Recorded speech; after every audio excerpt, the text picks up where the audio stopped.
Yeah, that's definitely the case. We'll let in Eoin Brennan from Clare. Eoin, I suppose you would probably want to talk about the football to get started after your win over Limerick and a Munster final to get through. But we might start with the hurling. But first and foremost, how are you keeping?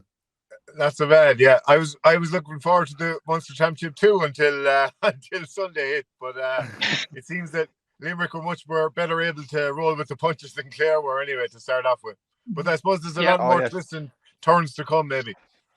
Yeah, it's just the beauty of the round robin. Like we had two exceptionally good games the weekend, and we've an awful lot to get through. And obviously, we won't get into it straight away this weekend's game, but a meeting of Limerick and Clare, and that's the way it goes. It's so important now for both teams. Probably a bit more for Clare, but opening weekend, Limerick got off to win. It was hard fought, and then you had that thriller below in end. What was your initial thoughts after the Clare and Tipperary game? Because probably would have been benchmarked as a huge game going into it, as probably two teams that, like, one of them probably won't make it, and unfortunately for ye, it was Tip that got off to the good start. Yeah, well, look, it was disastrous from a Clare point of view, first and foremost. I mean, I suppose a lot of pressures had been put on the game, both from both sides of the divide, really, because Tipperary and the bad year they had, they didn't win a game in the Munster Championship last year. Clare, after a decent year last year, especially in the Munster Championship, had high hopes, even though the league wasn't fantastic. It was difficult to judge the league, so we put a lot of stock into the championship, and unfortunately, things started to go wrong from a very early stage. And once the goals started going in, in fairness, the players recovered and recovered and recovered, but there's only so many times you can shoot yourself in the foot before you run out of toes. So that's unfortunately the goals kept coming, and 5 goals. You just can't concede it in the Munster Championship and still hope to survive, even though we scored 323, which is good enough to win most games. But unfortunately, Tip just that bit slicker and a bit more efficient, obviously, overall. And they've got off to a fantastic start now, have a break for 2 weeks until they play Cork, and Clare obviously into the Lions' den now of trying to face the All-Ireland and Munster champions. Yeah, and to lose a game in Cusack Park as well, which is such a fortress for ye, it just really didn't go right for you on the day. And as you said, there was just too many times you'd claw back that eventually, the tanks probably ran empty. Yeah, look, actually, Tipperary are the only team to beat Clare in this round robin series in Cusack Park. They did it in 2019, and that was a week before we went down to Limerick and got our cards there as well. About 18 points, I think, separated Clare and Limerick that day. So we're hoping it won't be a repeat of that for definite from our side.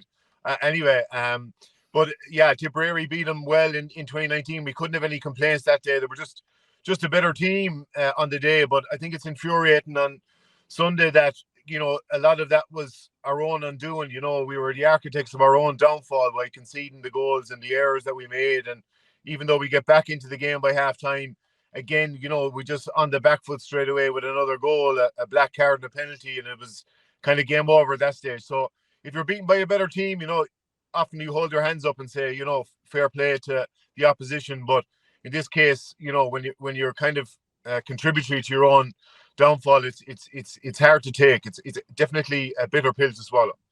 Yeah, Matt, were you surprised? I suppose probably surprised by the scoring in the game, but were you surprised by the outcome? Not 100% surprised, I would say, because we've had this discussion, Jack, as you know, on the podcast before, and I think you looked all right at me a couple of times when I suggested that the 3 that might go through would be Limerick, Tip, and Cork, and you were wondering about Clare, and I had an element of doubt about Clare for the simple reason, and maybe my thinking was conditioned. Probably too much, I would say, by their performance in the All-Ireland semi-final last year. And I think you'll probably agree with me, Owen, that was a dark day in there because they'd done so well in the Munster Championship. They had done exceptionally well, and the wheels came off the wagon sort of on that day. And I was just wondering, would there be carryover come the championship? And I know you can't judge it that much, performances in the league, but I thought Clare's performances in the league were patchy at best. And I wasn't 100% surprised, but I thought then you know, a lot of me was saying, right, there's the Innes factor and the wonderful record that Clare have in Innes.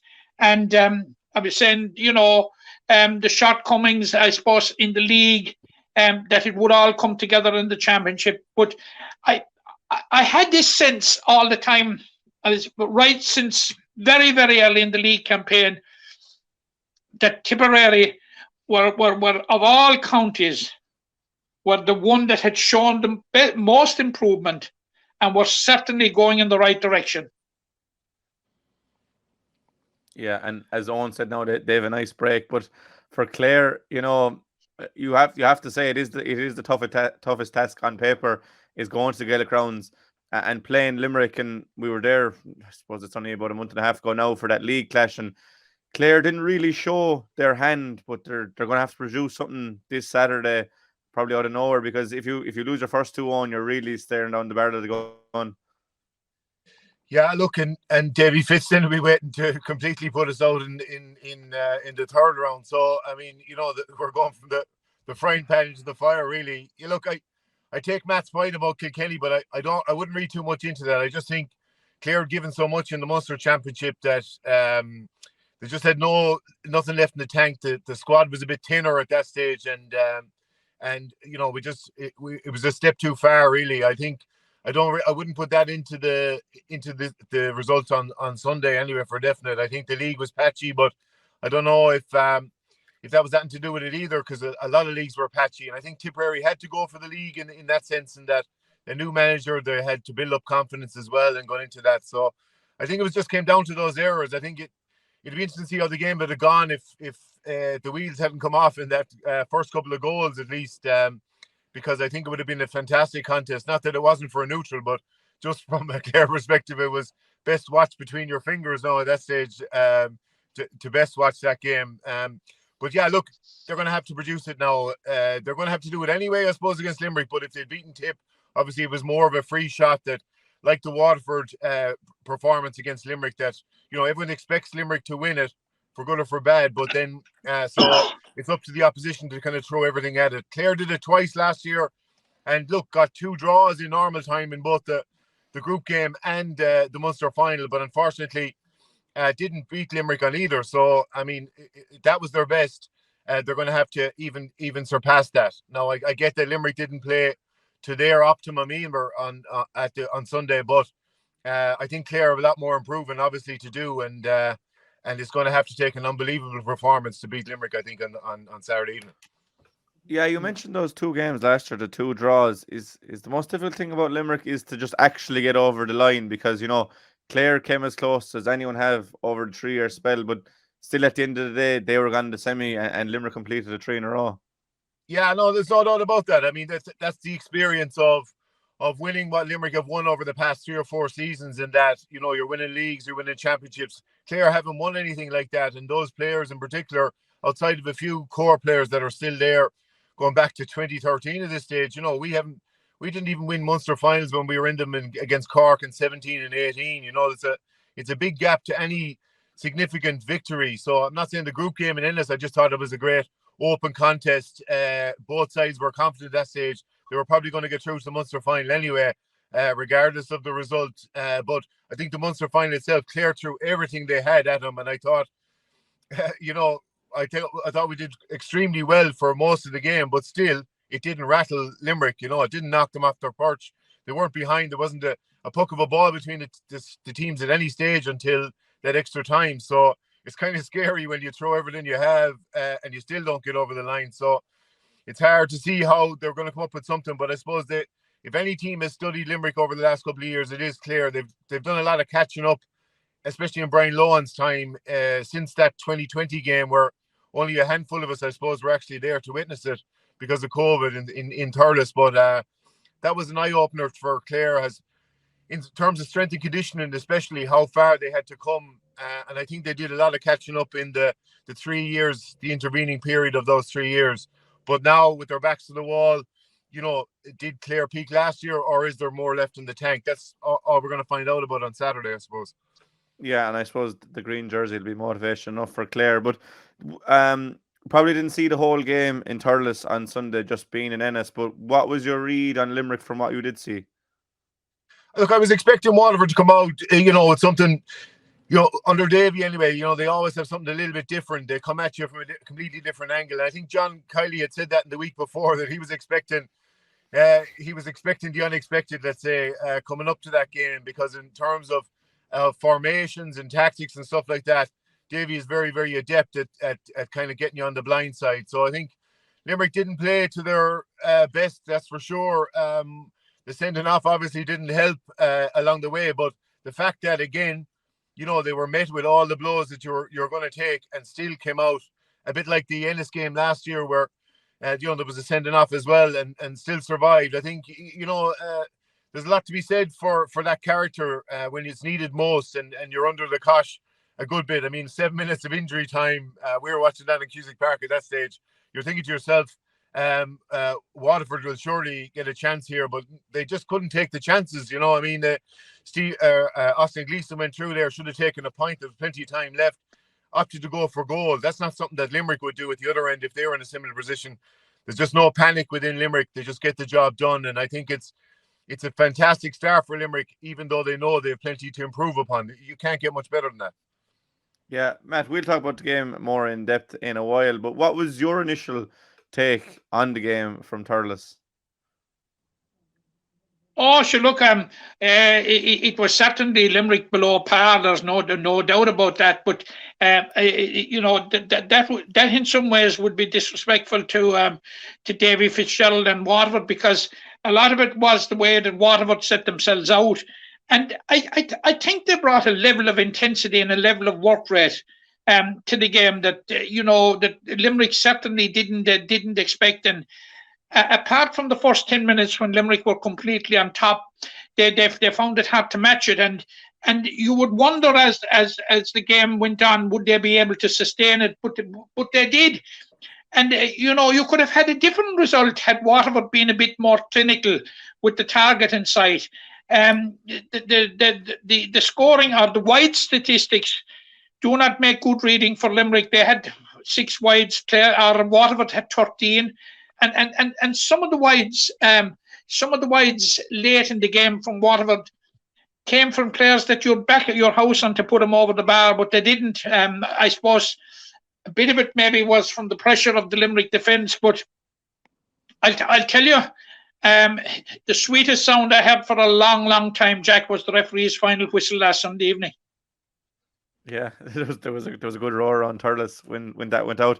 Oh, and Matt mentioned there the kind of work rate and the intensity, and that's something that was clear that Clare brought last year in those 2 games, and they'll really need to hit the heights there just to kind of try and rattle Limerick, because to be fair to Limerick, they are so composed in any sort of scenario, as we saw against Clare last year with the red card, and against Waterford with the red card again. Yeah, look, and you know what? It was a strange thing in Cusack Park on Sunday as well, that there wasn't really that physical edge. You'd expect that from Clare and Tipperary. I mean, we've seen it over the years, but I don't think Clare put in a big tackle, a big shoulder or anything like that you would suggest. It was very unusual, actually, because with all that was at stake, you'd expect it to be a very, very intense game. It wasn't actually. It was more tactically done. I think the goals obviously messed up that as well, but you think that even out of frustration at some stage you'd hit a shoulder or you'd make a big tackle or something like that, but that wasn't the case, and I think we're going to have to do it. I mean, if you remember the Munster final, I mean, the first 10 minutes there, John Keenan swallowed the whistle, and it was a free-for-all there. It was really, really manly stuff, and I think Clare had to step up in terms of physicality. I mentioned that over the 3 years, and I think they got to that kind of peak last year, but they're going to have to rediscover it again. We're going to have to play with more fire and brimstone than the tactical stuff, I think. We've tried it a couple of different ways against Limerick. It hasn't worked. Obviously, you're going to have your basic tactics to ensure that you don't get mauled at the same time. But I think we are going to have to play with a lot of heart and a lot of character in order to really get back and get the crowd behind them, the Clare crowd, because there'll be a good Clare crowd there as well. I mean, it's going to be an unbelievable atmosphere, as there always is between Clare and Limerick, no matter what the grade. Yeah, there is. And I suppose one player that kind of brings that kind of heavy metal hurling, I suppose, for want of a better word, is David Fitzgerald. And you'll have him back and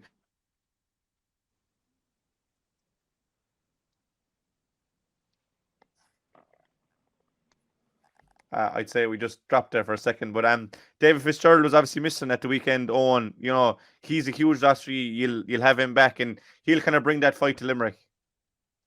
Yeah, he will. Unfortunately, I suppose there's a couple of other injury doubts as well that we're just not sure about. And I suppose David Reedy, if you remember from the Limerick game, was probably the form player of for Clare in the up front anyway in the National League. He missed out through a hamstring injury. Shane O'Morey, who just came back into the panel this year, missed out through a hamstring injury as well as David Fitzgerald's suspension. So if you had the three of those back in, it would add to the pack significantly. Fitzgerald obviously is a big player. He won an All-Star last year, let's not forget as well. So he had a massive year from him and can make a big impact and is a physical guy and does a lot of running around the centre. Ryan Taylor came off kind of late in the game, so let's hope that Fitzgerald isn't replacing just Ryan Taylor in that either, because Ryan Taylor had a very good second half while he was probably alone and maybe missed a few scores that he could have got 5 or 6 points to his name. So, yeah, look, we have to add to the pack rather than just be replacing players that are injured at the moment. So Fitzgerald is a big addition, but we're going to need more from the established players that we have there as well, the likes of Tony Kelly and Peter Duggan and those in terms of score, and even Shane O'Donnell didn't get a score even though he played quite well in his first game of 2023 last time out. There was some positive aspects though in the forward line. Aidan McCarthy was a 113 he got. Mark Rogers got his 2 goals that, they're probably newish proposition. We know them for the last few years, but like they probably won't have been at this peak against Limerick before. Obviously Limerick will have the likes of Sean Finn and Mike Casey and these boys look after him. But there is some interesting matchups, and Clare will look to make hay with the likes of McCarthy and Rogers. Yeah, I mean, Ed McCarthy, I think he played 12 or 13 times for Clare before that. He was at centre back. He was everywhere. He only got 113 in all those previous games up to Sunday, and then got 113 in the one game on his first day back. So after 2 years, so that in itself was a great positive for Clare because he missed the entire last year. Mark Rogers, who's been kind of on the scene for a while, probably known more for UL really and his heroics there, just as much as playing for Clare. That was actually his first championship start on Sunday, and as his first goals as well for Clare. So he was phenomenal at the end of the first half with those 2 goals, but then didn't get a ball in the second half. Wasn't given any supply. So they're 2 great additions. Shane Meehan as well off the bench. He's a guy that has played no hurling this year through injury and is an option there. Probably not to start, but definitely an impact player off the bench as well. So yeah, look, there are a lot of options there. I think in particular we've got no change out of the full back line for Limerick in the last couple of years. You had the year where in 2020 where Tony Kelly came roving all over the place, and I think he got 15 or 16 points, but that wasn't really from the full forward line. I think Peter Duggan was in there last year. He got no change whatsoever there in the full back line, and we found it difficult to get scores, and we're probably going to need goals, let's be honest, to get back into this championship. So it's hard to know how we're going to get much change out of a Limerick full back line. They all look like Noel Connors to me back there anyway. They're big physical men, and it's hard to see how you get past them. Yeah, it is, Matt. But all the same, Clare did still score 23, and that's with Tony Kelly only got a point. As Owen said, Shane O'Donnell didn't score. Dave Fitz to come back into that line. They are potent up front if they get the opportunities. Now they will be limited, but they'll have to be more efficient than Waterford, definitely. They will, and the first thing you need to nail is, and I think Owen touched on it there, like the intensity and that was in the Clare Tipperary game. It'll be a totally different thing on Saturday night. You're obviously going to see a different Limerick. They're going to go way past and forensically analyse their performance last Sunday. And, there were glaring deficiencies in the Limerick performance last Sunday, which will be rectified. But Clare will do the same. And whilst they have a potent attack, and I think, and I suppose you'd agree with me, Owen, on this, that heretofore in the last 12 months or in recent times, there was a certain over-dependence on the part of Clare on the scoring prowess of Tony Kelly. Now I think that there's a 3-pronged attack with Clare because of the arrival on the scene of Aidan, the the re-arrival on the scene of Aidan McCarthy, and I suppose Aidan McCarthy finding his niche. And like in fairness, when he played in defence, he was a very, very good defender as well. And the arrival of Mark Rogers, so that's going to work. But it's at the back, you know. Like Eoin said, like Clare scored 323, should be good enough to win any match, you know, even in the Munster Championship. But it's the frailties at the back, and I suppose if there's any good thing that will come out of it in that regard from last Sunday, is that Clare have discovered it at this point.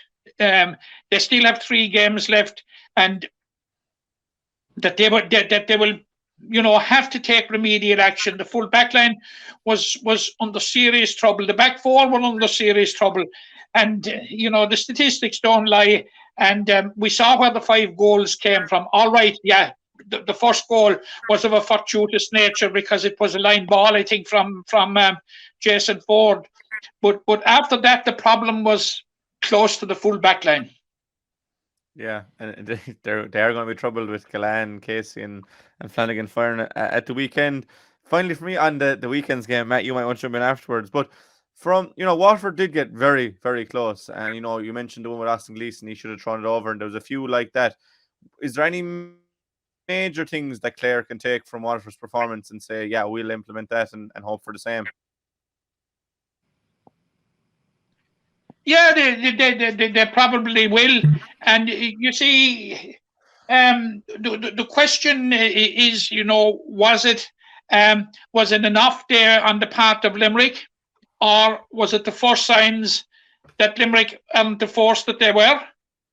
You know, and I think that will be really put to the test on Saturday evening, because you must remember, Jack, that Limerick go into the game on Saturday evening defending an unbeaten record dating back to 2019 when they were beaten in the final round by Tipperary. They haven't lost in the Munster Championship since. All right, 2 years were straight knockout. But the only county that really has laid a glove on them of any description has been Clare, because like they drew with them in the last round of the league last year in Ennis. They drew with them in the Munster final in Thurles, and Limerick went on to win in extra time. And if there's anything, Jack, and you'll excuse me for saying it, Eoin, if there's anything that focused the minds of Clare hurlers and Clare folk, it's the sight of a Limerick jersey. So Clare against Tipperary and Clare against Limerick are 2 totally different beasts. Yeah. Eoin, anything, you know, you thought coming, I suppose, watching the game in Thurles, that you thought, yeah, Clare need to, you know, implement that? Well, just on Matt's point there, we're not going to only have to lay a glove in them. We're probably going to have a horseshoe inside the gloves to really have a knockout blow, because I think Clare would have preferred that if Limerick had kind of mauled Waterford and kind of won quite easily, because then they might have taken us likely with the results in Ennis. Now Limerick know they have to improve, and you know, Matt was wondering, was it a blip? I think we've seen from experience that it probably is. You know what I mean? You're going on that experience and all that. You know, you can't see that it'll be more of a pattern. So they're going to obviously have a bit of introspection over the coming days, and they're going to be coming back with a point to prove. But so are Clare, and we're going to have to do a lot more. So I think Clare will definitely have to look at what Waterford were doing. I think they'll know themselves anyway from playing Limerick previously. I think we got it very wrong tactically in 2020 that we just held our positions and let the Limerick half forward line just roam anywhere they wanted, and they could just pick off points at will. I think if you go with them, that's going to be a mistake as well. So I think you have a blend between the two, where sometimes you sit and sometimes you go. And I think probably Clare will be trying to do something similar at the other side. You know, there's a lot of this 2-man full forward lines now, and then kind of congesting the middle and trying to make that space inside where guys are going to run, and there's going to be a lot of roving players around. I think in terms of performances, yeah, definitely Clare are going to have to cut out any mistakes. It's going to have to be flawless, really. The back, I think, were under pressure, but I think they were exposed a lot of the time against Tipperary. Tipperary got that tactically right, where they just allowed a 2-man full forward line, and Clare just only had 2 defenders back there for 65 metres, and then in the second half, Ronan Maher just sat there. So I don't think Clare will be as naive again, but we're going to have to up the performance nearly like 200 or 300% off going off Sunday anyway. So it's a long shot, but as Matt said, it's a derby at the end of the day, and anything can happen in a derby. So we don't know with sendings off or injuries or anything like that goes along. So look, sure, we'll all be there anyway, and it'll probably be another roller coaster ride, hopefully.